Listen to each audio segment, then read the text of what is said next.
Hello everybody. Today I'm going to work through a service call as if I was a service tech out in the field. This version of the software is the iPad version of the software. It's the same software that would show up on an Android tablet as well. Please log into your software to follow along now. Upon logging in, your technician will now be presented with the first call they are assigned. With that, we'll see some information about that call. We'll see the time the call is scheduled. We'll see the type of call. We'll see the primary tech of the call. We'll see some customer information, including the customer's name and address. We'll see the job number, the same job number that is inside SWRe21, and we'll also see whether or not this call was confirmed inside SuccessWare.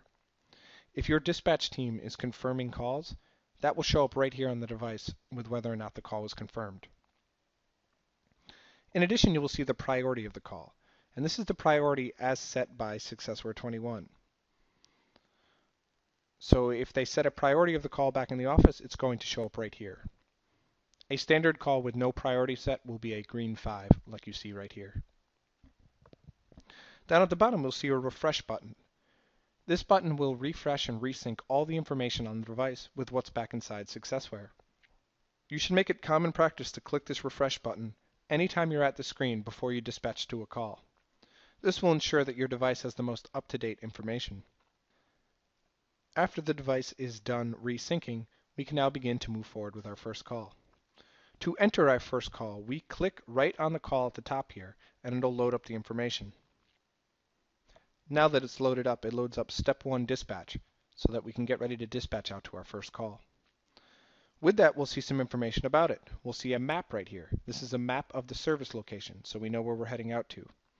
You can scroll in and out on the map by doing the reverse pinch motion or doing a pinch motion on the screen.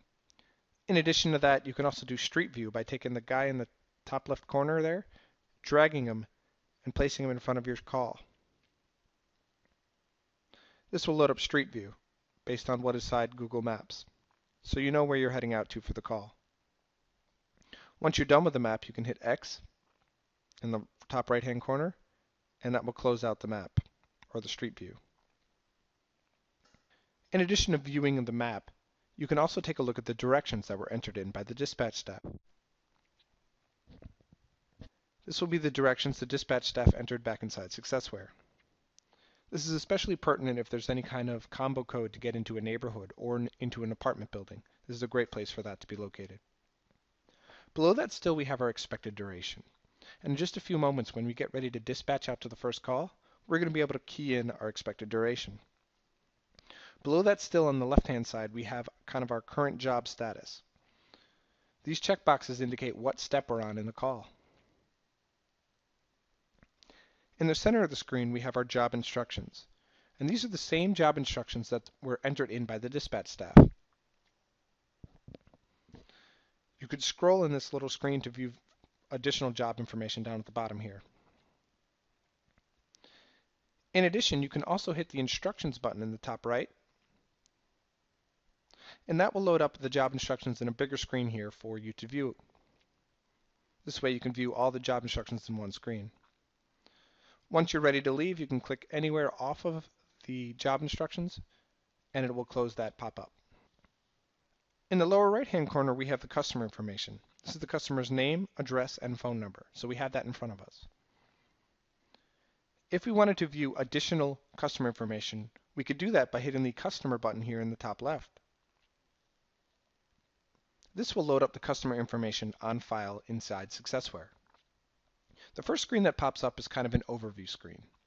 On the left-hand side, we have the service location information. So that's the address, the phone number, email addresses, as well as directions.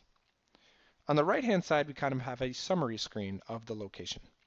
And with that, we'll have an agreement summary, a warranty summary, additional job information, as well as any kind of location notes that may be inside your SuccessWare.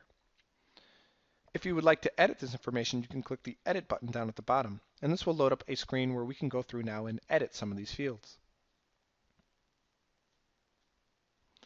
You can edit the customer's first name, the last name, the address, phone numbers, as well as additional phone numbers and other location information.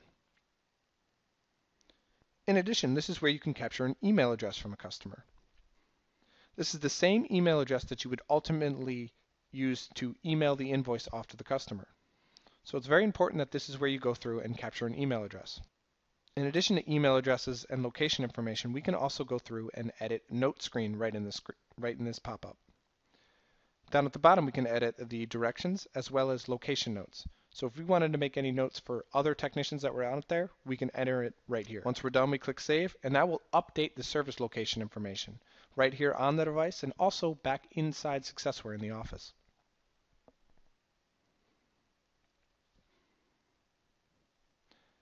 After taking a look at service location information, we can hit the Account button and view billing account information on file for the customer.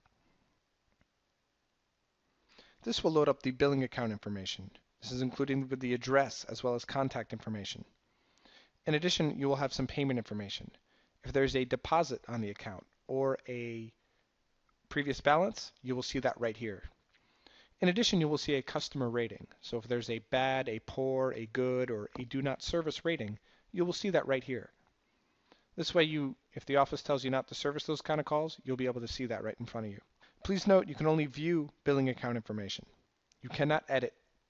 After taking a look at billing account, we can go ahead and hit the Agreements button and load up service agreement information that's on file for the customer. This is where we can view agreement information on file for the customer. And with that, we'll see the type of agreement, what is covered by the agreement, the date the agreement is covered, as well as the next upcoming visit. And you will see that for all the different agreement types that the customer has.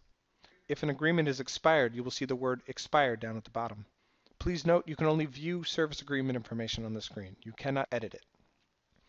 After taking a look at service agreement information, we can go ahead and take a look at the equipment information by hitting the Equipment tab at the top of the screen. This will load up the equipment information on file for the customer. We will see all the active pieces of equipment that the customer has. And with that, we'll see the type of equipment, the model, the serial number, the age of the unit, as well as the install year and whether it was installed by us. In addition, you'll see the filter information, and you'll see that for all the different equipment types on file for the customer. In addition to that, if a piece of equipment happens to have a warranty, you will see the applicable warranty information right below that piece of equipment. This way we know what is covered by the warranty and we can charge the customer appropriately. In addition to just viewing equipment information, you can also click on a piece of equipment to bring up a screen where you can edit it. This brings you fields where you can go through and edit the equipment information. You can edit such fields as serial number, model number, install year, or filter information. With things such as serial number, you can edit it in 3 different ways. You can simply freeform type the serial number, or you may use the microphone button if your device is equipped with a speak to type functionality, and you can read the serial number to the unit. For example, 1, 2, 4, 5, 7, 8. And you will see that it'll fill in the serial number for you. In addition to that, you'll notice at the bottom of the Manage Equipment button, there's a Scan button. You could press this Scan button and actually open up a barcode scanner where you could scan a barcoded model or serial number if one was on place. You could go ahead and scan the barcode by putting the red line over the barcode and it'll fill in that information. Once you're done editing a piece of equipment, you can simply click Save and that will save that equipment information. In addition to just editing units, you can also add a new unit. So for example, if you're out there for the first time, or the first time you've been there in a while, you can go through and add equipment information by hitting the Add Equipment button. This will enable you to go through and fill out a blank template here and add a new piece of equipment.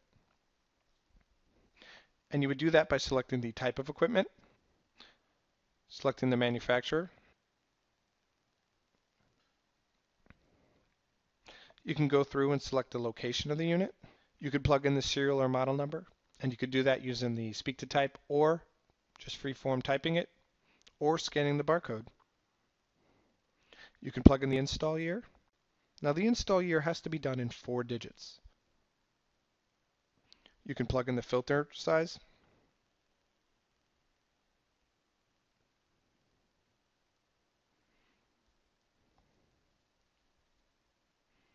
And lastly, you can put in the filter number. You can mark the unit as installed by your team or not. And once you're done, you can click the Save button, and that will save that piece of equipment on file for this customer.